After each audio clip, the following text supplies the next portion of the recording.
Hey guys, welcome back to the channel. My name is Ryder, and this is your beginner's guide to Genji.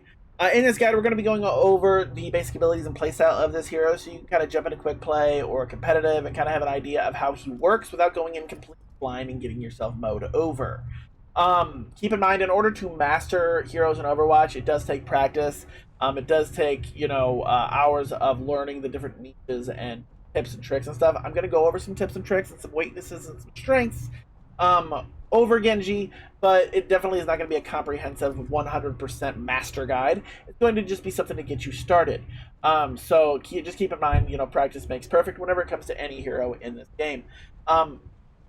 Before I get started, also please be sure to go down below, hit the like button, subscribe button, leave a comment down below if you like what you see here. Please check the description down below as well, where I have my Twitch link, where I stream pretty regularly as well. But without further ado, let's jump into Genji. So Genji is a DPS hero, and he is a pretty nasty hero if played right, but he is one of the higher skill cap heroes in the game. I wouldn't recommend him for a complete beginner, because he can be a little tricky to learn and tricky to play well. Genji has two modes of fire. His primary fire is his free burst shuriken throw. He throws 3 shurikens forward in a straight line, hitting targets in front of him. Headshots do more damage to try to aim for the head, but honestly, any landing will do the damage. And then your secondary mode of fire is a 3-toss shuriken throw, but in a wide horizontal angle, like so. Okay, and that is your secondary mode of fire. Now, here is the first tip I'll give you with Genji, is use your primary fire from a distance, and when you're up close and personal with the team, that's when you want to use your secondary mode of fire. Because, as you can see, your range for the secondary mode is not very good. So, and you might tag them with one of your shuriken. You want to tag them with all 3 if possible. When you're up in the face of the enemy team, you want to spam the secondary mode of fire, and then you want to use the primary mode of fire when you're from a distance. Okay, so there's your first tip. The other ability he has is his dash. Okay, this has an 8-second cooldown. It basically dashes him forward at a high rate of speed. You will dash through any enemy target that you come in contact with, and you will do damage to them when you go through them. This is a good way if you're getting a target kind of low. You just dash through them and it'll finish them off. It's also a good way to get out if you're getting focused. You can just dash away and to high ground and just kind of peel back so your healers can heal you before you jump back into the fight. So it's a good way to jump in, and it's a good way to jump out. So keep that in mind. Don't use your dashes recklessly. Don't just dash left and right, left and right. What I've come to find is, dash in and, do your damage and stuff like that. If they start to focus you and feel like you need to get out, that's when you dash away and get out. Your other ability is your deflect. Deflect is an ability that lasts for a few seconds, and during that time, you are deflecting any incoming damage that's coming at you right back at the target it's coming from. This is especially nasty if you're taking off against like a Bastion. As you can see, I'm deflecting all of these shots back at the target, and they took the damage. This has a 6-second cooldown, so you need to be smart. Whenever you're using this, don't just hit it the minute you start getting focused. You want to make sure you use it whenever you feel like you're really getting hit, and that's whenever you can pop your deflect, and you can start blocking these shots. And normally after you deflect, if they're still on you after that, that's whenever you probably need to disengage, get back into in my opinion. He also has a double jump, which is just essentially you jump twice, jump once, jump a second time, you'll jump in the air. You can wall climb to get to the higher ground as well. So all of that is something to keep in mind whenever it comes to Genji as well. Now, one thing about Genji is, it is a common mistake I see among Genjis, is don't stay airborne all the time. Okay, don't think you're gonna dodge a bunch by jumping around and doing stuff like this. Because the thing is when you're in mid-air, you're a static target. You're actually hit when you're in mid-air. Genji should kind of be bobbing and weaving behind and in front and to the sides of targets. They should not be jumping up in the air nonstop and constantly, you know, trying to be airborne. It's not going to work. You're going to get picked on very quick.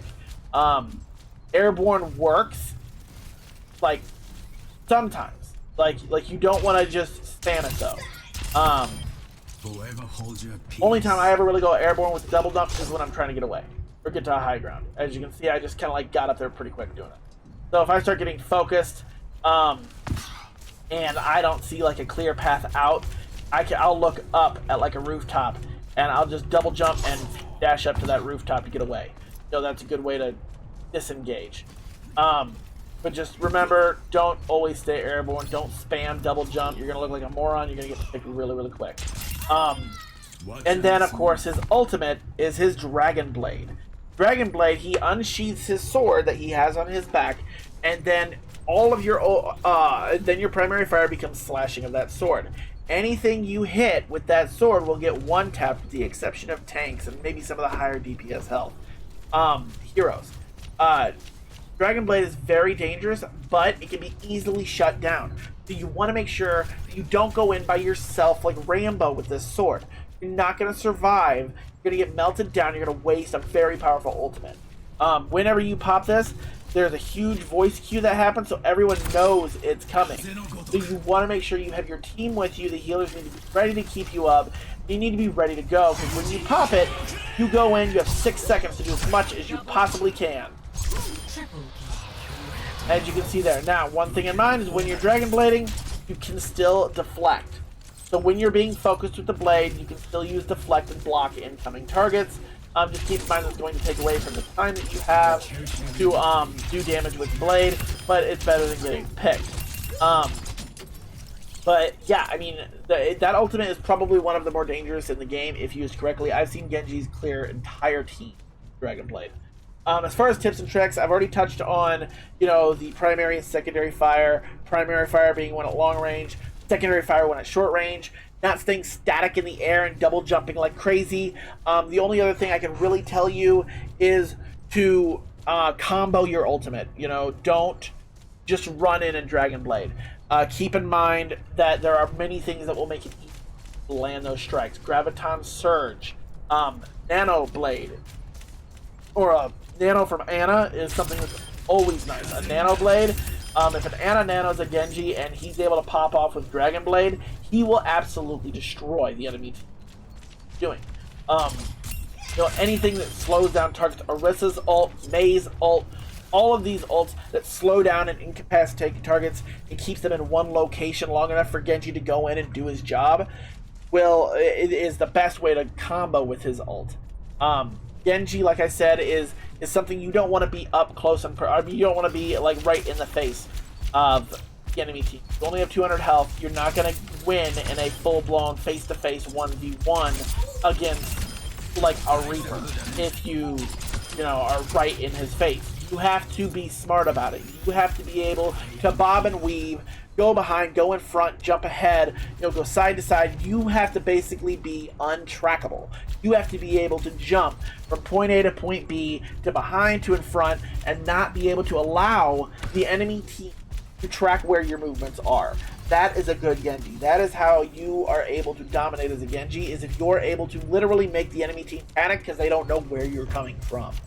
That is the main thing that you need to focus on, is learning your movement and learning how to work around the enemy team and basically just become a nuisance. As far as strengths and weaknesses with Genji, he is very strong against your slower heroes. Junkrat is very weak to Genji in my opinion, as well as Reaper. A lot of the healers are very weak to Genji. Genji can absolutely decimate an enemy team healer back row in a matter of seconds.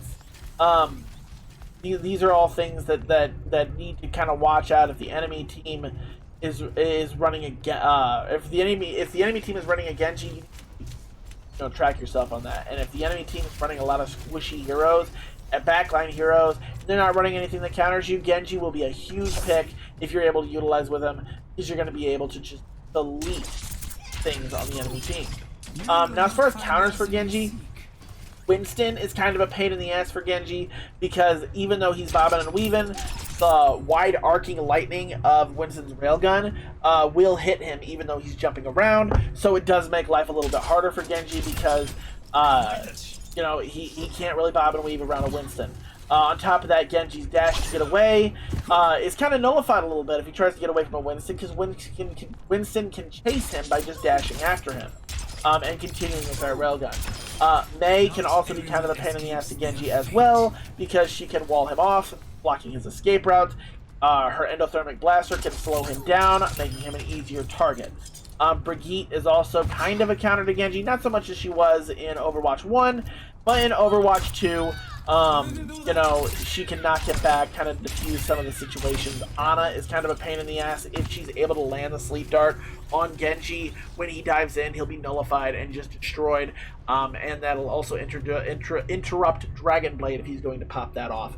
So all of these things, Pharah is also, Pharah and Echo are also very deadly heroes to Genji, because even though he's able to land long-range hits, it's a straight line hit, and any airborne hero like Pharah or Echo should be playing smart in the air and bobbing and weaving themselves, going up and down, left and right and stuff, so it's going to make it very hard for Genji to get a lot of value out of his long-range shurikens if he doesn't know what he's doing. He can dash up and do damage if they get close enough to the ground, but regardless, it's going to be a lot of work for a Genji to really tag those airborne heroes unless they really know what they're doing. But with that, that is kind of your guide to Genji, your beginner's playthrough to Genji. If you guys like what you saw here, please like, subscribe, comment down below if you have any other questions or anything like that, and I will see you guys in the next video. Peace.